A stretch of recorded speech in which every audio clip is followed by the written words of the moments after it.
The French writer and philosopher Voltaire beautifully said, "God is a circle whose center is everywhere and circumference nowhere." I think this quote beautifully describes what a mandala is, and that's what we're going to be looking today in this video. And first, I'm going to be going through a little bit on the background of mandalas.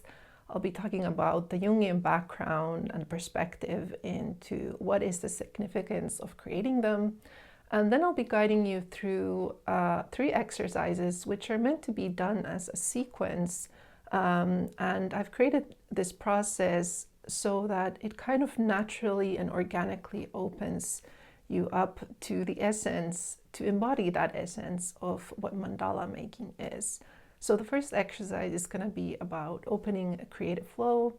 The second exercise is becoming acquainted with the structure of the mandala, which includes the unity, the polarity, and the quaternity of the mandala. And then the third exercise is infusing that process of making the mandala with a sense of presence and mindfulness. So before I go on to the exercises, I just want to give a little bit of background on mandalas as well as a Jungian perspective into why is it important to create them. So the word mandala comes from Sanskrit and it simply means a circle. But then on top of that, there is always a central point in the mandala from which that circle is created. And the Tibetan meaning of a mandala is actually that which encircles the center. So there's something very primitive about the shape of the circles. It's all around us in nature, the planets, our sun, our eyes, flowers, pine cones, and snowflakes. Those are all types of mandalas that can be found in nature. And many of our cells in our body are circle-shaped, including egg cells. So in fact, it's kind of like the circle is something that we've all been created from. And probably the most kind of known type of mandala is the Buddhist sand paintings, which are meticulously made, and then once they're done, they're ritualistically destroyed. So you probably have heard of those types of mandalas, but there's a lot of different types of mandalas. For example, the Stonehenge, the Neolithic stone structure in England, that's a type of mandala. And also the dance of the whirling dervishes could be seen as creating a mandala. Also, the Navajo people, the Native Americans, they had this concept of a medicine wheel, which was also a type of mandala. It was simply a circle with a cross inside of it that was drawn onto the ground, and then the shaman would place a person inside of this symbol, which might have been sick or needed some kind of a healing.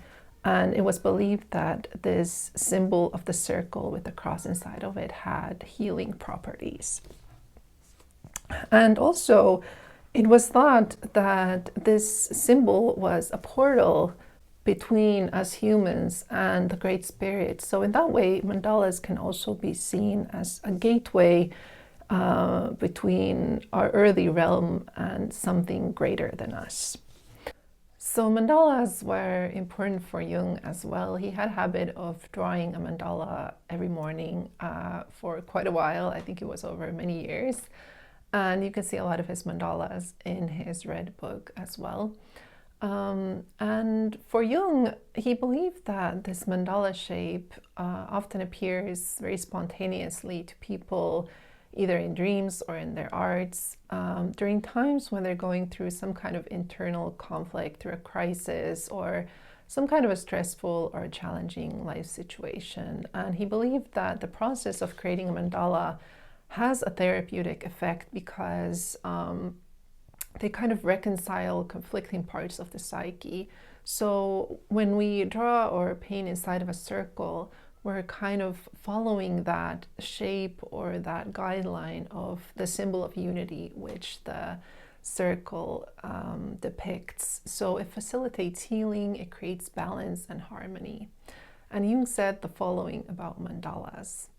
The fact that these images have a noticeable therapeutic effect on their creators under certain circumstances has been empirically proven and is also easily understood, as they often represent bold attempts to view and reconcile seemingly irreconcilable opposites and to build a bridge between inner divisions.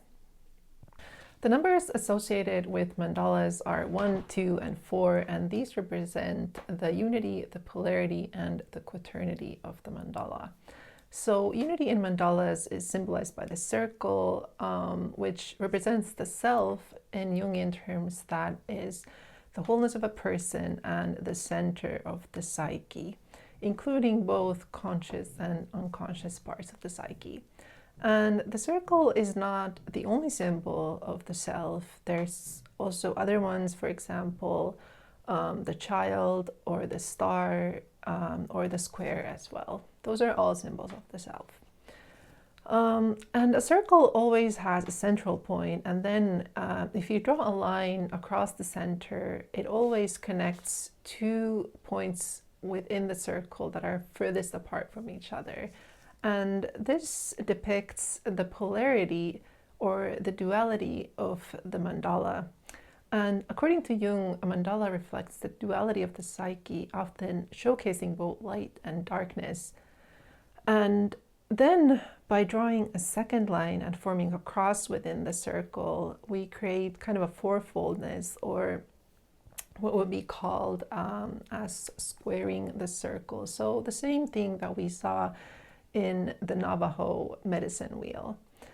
The squaring of the circle can also be found in alchemy, and it symbolizes the synthesis of the 4 elements.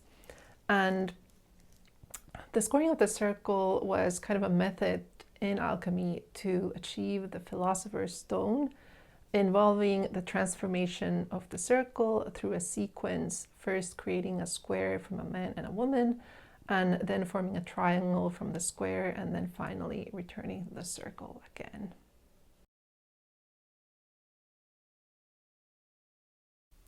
So to get started with the first exercise, I'd like you to draw 9 circles on the same piece of paper. I was using an A3 size paper, so my circles were around 6 centimeters in diameter, so around 2.5 inches, but just make whatever size circles fit on your paper. And after that, really the only prompt I have is that we're going to be painting with our non-dominant hand. So if you usually use your right hand, you're going to paint with your left hand, and vice versa. And other than that, just feel free to paint in whatever kind of way you want. Just try out different colors, different shapes, different techniques if you can with your non-dominant hand, and just have fun and don't worry about what the result is going to be. This is just to play around a little bit.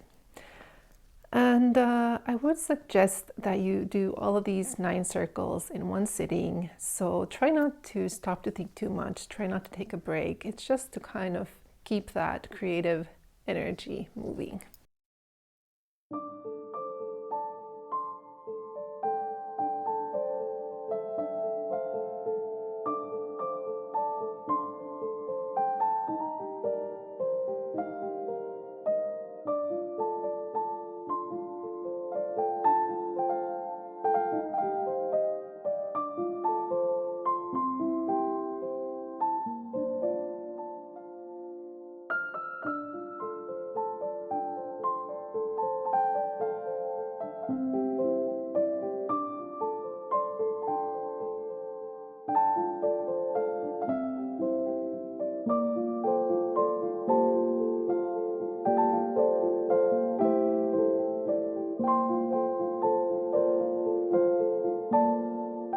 For this next exercise, I would like you to draw 3 circles on the same piece of paper, and I'd like you to divide the first circle into half with one line going across the center.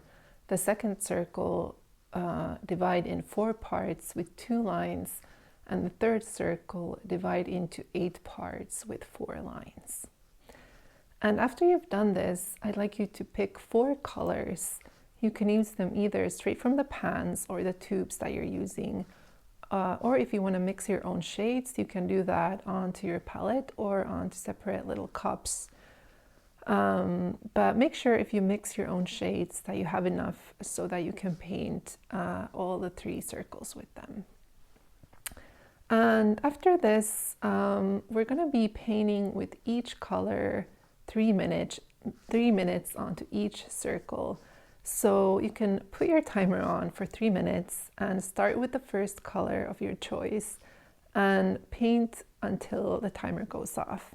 After that, set your timer again for another 3 minutes and continue with the second color until you've used all the 4 colors on the first circle. After that, you're going to be moving on to your second circle and do the same thing. So 3 minutes times 4 on the first circle, 3 minutes times 4 on the second circle, and 3 minutes times 4 on the third circle. And you can just paint completely freely. There's really no other rules. You can just let your creativity go organically where it wants to go. But I would suggest that you do all these 3 circles in one sitting. So it's going to be 3 times 12 minutes, so 30 plus minutes. So it's good to reserve that time so you could, if possible, do this without distractions.